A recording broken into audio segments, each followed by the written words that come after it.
The final episode of Skeleton Crew is out. Did it stick the landing? We're going to talk about all of that in this video. I'm Spider-Man.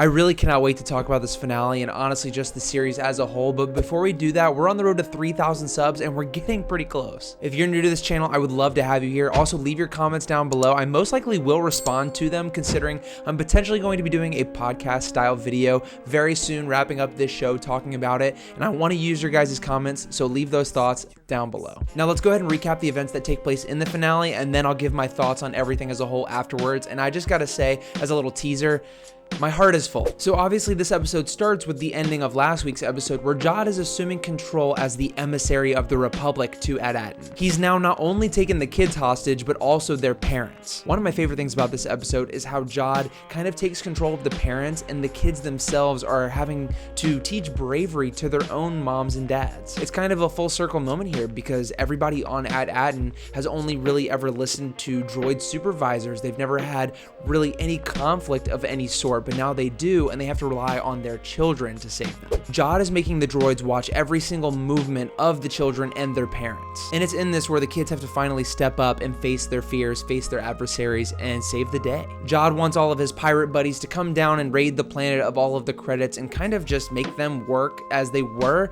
but giving all of the credits to them. And I'm going to jump very far forward in the plot because this is a very action-heavy episode, not a lot of plot details to really describe. There's just a lot of really cool action, and I will get into that, don't worry. But long story short, Jod's pirates find a way to get to the planet and start taking everybody hostage, but then the kids save the day by disabling the barrier, and KB, leaving on the Onyx Cinder, calls Kim and gets the New Republic to show up with the X-Wings. And yes, that's just the gist of what happens in the middle meat area of the episode, but during this, we get some incredible scenes. I'm sure you're going to hear a comparison at least once or twice on the internet. The speeder bike chase that takes place in this show's finale compared to the speeder bike chase in Boba Fett. Wow. If you would have showed me two speeder bike chase scenes, one from a kid's show and one from a show about Boba Fett being a crime lord, I would probably assume the more polished and energetic one would be the Boba Fett one. No, 100% no. This scene with them going on the speeder bikes and Wim's dad kind of letting his inner child out and learning from his son was incredible. This episode and series as a whole is just full of those moments, and I really think it's something that Star Wars has been missing. Not saying it doesn't exist in Star Wars and other places, because it definitely does, but here we have all new characters and a new story being told where we're just having a good time, not worrying about who's going to show up where. Are there going to be cameos? What is this set up for the future? And the kids are the heroes here. You know, there's no Luke Skywalker swooping in to save the day. Not saying that's a bad thing, because we all know that's probably one of the best Star Wars episodes of all time in The Mandalorian Season 2. But in my mind, it's really impressive that this show held its own ground and didn't rely on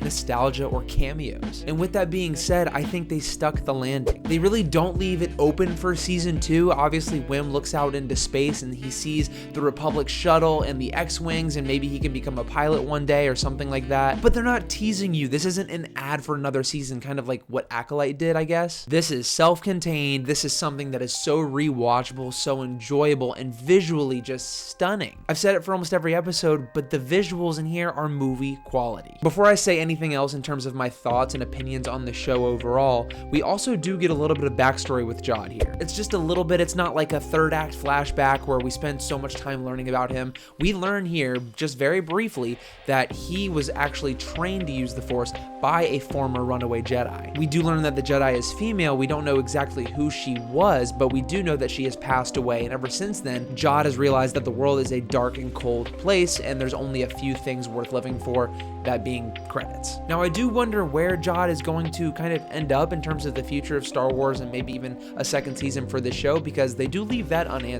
I like how they leave certain aspects of the plot open, such as Jod, because they're not kind of advertising for something else, getting you excited and forgetting about what just happened, but they're also not closing the book and allowing for other things to happen in the future. Overall, this has been such a delight. I really have enjoyed every single moment with this show. Starting off, before this show came off, not excited in the slightest. Of course, coming off the heels of The Acolyte, I was really skeptical about it, but my goodness, if you have not watched this show, please watch it. I mean, I don't know why you'd be watching this video if you haven't watched it, but if you're one of those crazy people, watch the show.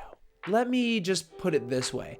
I am probably going to go out now and buy the Onyx Cinder Lego set that comes with the entire Skeleton Crew because of how much I enjoyed this. I want merchandise. I want more from these characters, and Star Wars, Disney, Lucasfilm should be very proud of this product. I promise I'm not paid to say anything like this. I don't have any sort of contact with them, which I would love to maybe one day, but I'm giving you my honest thoughts here, and I think this is something that everybody should at least give a shot. And one more thing I want to touch on is, in previous videos, I mentioned that the children were our point of views, and it was really cool how even the older generations, or people like myself, even though we're not the same age as these kids, we relate to them heavily. We were all children at some point, dreaming of a huge adventure, seeing incredible things, fighting the bad guys, making incredible friends along the way. And this show allows kids to experience that on a TV and kind of inspire them, but it also just gives us adults some catharsis. I mean, this was so enjoyable to watch and made me feel like a kid again, 100%. Jon Watts, incredible job. Shout out to the amazing actors and actresses on this show, in particular the children. I really enjoyed their performances. Well done, especially Fern. I think she was a standout in this show. And one more thing, I promise. Jod, a character that we assumed for a long time would turn to the good side.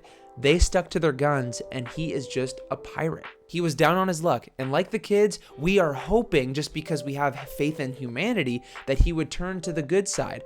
But he didn't. That, in my opinion, is subverting expectations in a good way. You're not catering to any sort of theory you see online. You're not kind of doing the smart and simple choice. You're sticking to your guts, and that tells a great story. Guys, thank you so much for watching this video. We're going to get into a series review some point in the future, maybe with a podcast episode with a buddy of mine. So if you're into that, please subscribe to the channel. I would love to have you guys here, and I will see you all very, very soon.